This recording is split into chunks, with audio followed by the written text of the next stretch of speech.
Genesis chapter 15 is a turning point in the life of Abram and a foundational chapter for understanding the new man in Christ. This chapter opens with God speaking directly to Abram in a vision, saying, "Fear not, Abram, I am thy shield, and thy exceeding great reward." This reminds us that before God gives promises, He gives assurance. The new man in Christ does not live by fear, but by faith, knowing that God Himself is our reward. Abram honestly expresses his concern. He has received promises, yet he sees no child. Logic tells him the promise is impossible.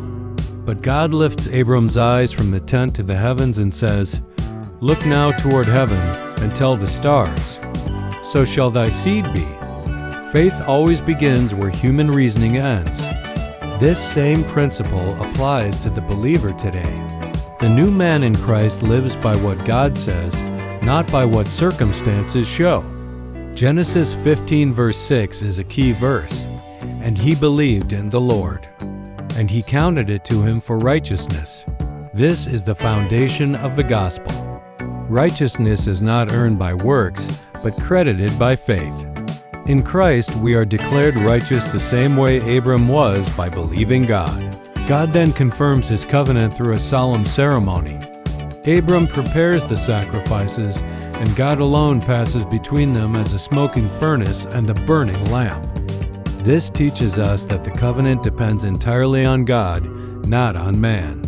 The smoking furnace reminds us that the inheritance would come through trials, while the burning lamp assures us that God's presence and deliverance shine brighter in dark seasons. For the new man in Christ, this covenant finds its fulfillment in Jesus.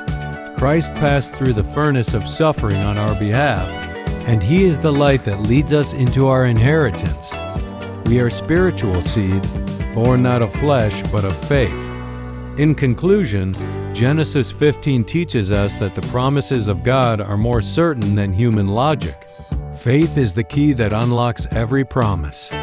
The new man in Christ does not rely on sight, strength, or ability, but rests fully in God's unchanging word. Thanks for your watching.